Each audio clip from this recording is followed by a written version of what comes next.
Dirlantas Polda Metro Jaya menyelidiki kecelakaan yang melibatkan anggota kepolisian di Ragunan, Jakarta Selatan.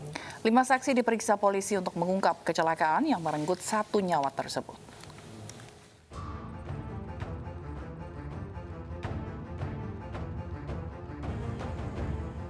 Polisi memeriksa 5 saksi terkait kecelakaan yang merenggut 1 nyawa di Ragunan, Jakarta Selatan. 1 saksi lainnya belum diperiksa untuk mengungkap kecelakaan yang melibatkan anggota kepolisian berpangkat Aibtu.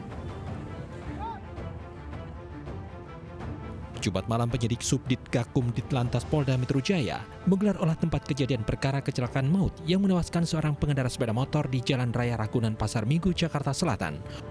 Olah TKP juga melibatkan Propam Polda Metro Jaya karena kejadian yang berlangsung pada Jumat siang melibatkan personel Polda Metro Jaya. Selain menandai titik-titik lokasi kecelakaan, petugas juga mendata ulang beberapa saksi dan mencari bukti petunjuk yang tertinggal di lokasi kejadian. Olah TKP diperlukan untuk mendalami proses terjadinya kecelakaan, mulai dari sebelum, sesaat, hingga sesudah kecelakaan. Hasil olah TKP nantinya akan digunakan untuk menentukan arah penyelidikan selanjutnya.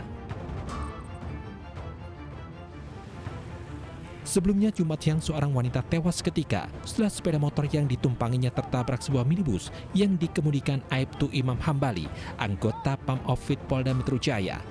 Insiden ini diduga dipicu oleh pengemudi mobil yang kehilangan kendali saat terlibat kejar-kejaran dengan pengemudi lainnya. Dari Jakarta, tim liputan iNews melaporkan. Dirlantas Polda Metro Jaya baru saja menggelar konferensi pers kecelakaan yang melibatkan anggota kepolisian di Ragunan, Jakarta Selatan. Dan apa saja hasil gelar perkara? Kita simak bersama.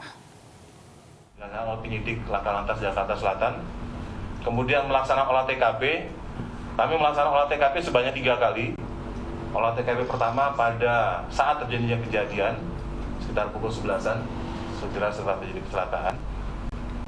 Karena kebetulan lokasi kecelakaan juga tidak jauh dari Polsek Pasar Minggu, kita segera ke TKP. Kemudian olah TKP yang kedua kami laksanakan tadi malam dengan mengacu kepada keterangan beberapa saksi yang telah diperiksa dari siang kejadian sampai dengan malam. Kemudian kami ulangi lagi olah TKP yang ketiga, kali ini dengan melibatkan dari tim TAA atau Traffic Accident Analysis. Yang berikutnya, kami juga mengamankan barang bukti di TKP, termasuk kendaraan yang terlibat, dan juga memeriksa secara menganalisa secara detail kerusakan yang terjadi pada khususnya kendaraan Hyundai dan kendaraan Innova Silver. Kemudian juga kami memeriksa saksi-saksi, dan sampai saat ini ada 5 orang saksi yang sudah kami periksa. Kemudian menyusuri sekitar TKP untuk melihat apakah ada CCTV yang ada di sekitar lokasi, dan kami menemukan beberapa rekaman video CCTV yang menggambarkan kejadian kecelakaan tersebut.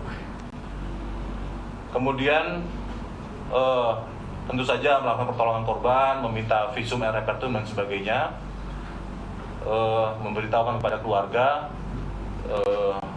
dan kemudian melaksanakan gelar perkara untuk menentukan siapa tersangka dari kasus kejadian ini. Sebagaimana teman-teman ketahui bahwa kasus kecelakaan tersebut sempat viral di media, ya, dan ini juga menjadi atensi masyarakat, sehingga kami kemudian melaksanakan penyelidikan kasus ini secara seksama dan teliti. Kemudian berdasarkan hasil gelar perkara yang didapat dari keterangan baik alat bukti yang ada, ya, baik barang kerusakan kendaraan, alat bukti CCTV, keterangan saksi dan sebagainya, maka kesimpulan dari hasil penyelidikan yang kemudian disimpulkan dalam hasil gelar perkara adalah bahwa kami penyidik Laka Ditlantas Polda Metro Jaya menetapkan saudara H sebagai, yaitu pengemudi Hyundai, sebagai tersangka dari kasus kecelakaan ini. Bahwa terjadinya kecelakaan ini tidak berdiri sendiri, tetapi disebabkan oleh disenggolnya mobil Innova Silver oleh mobil Hyundai yang dikemudikan oleh saudara H. Penetapan H sebagai tersangka ini didukung berbagai alat bukti. Yang pertama adalah keterangan saksi. Ada 2 orang saksi yang melihat bahwa mobil Hyundai hitam yang dikemudikan oleh saudara H ini menyalip dari sebelah kiri, kemudian menyenggol atau menabrak mobil Innova, sehingga mobil Innova kehilangan kendali, kemudian melepas kendali sehingga kemudian menyeberang jalur dan menabrak kendaraan sepeda motor yang berlawanan arah. Kemudian yang kedua, yang sangat jelas adalah alat bukti berupa rekaman CCTV yang kami dapat dari sebuah toko yang ada tidak jauh dari TKP tersebut. Yang memperlihatkan bahwa pengemudi mobil Hyundai membenturkan mobilnya ke mobil Innova, dan kemudian mobil tersebut hilang kendali sehingga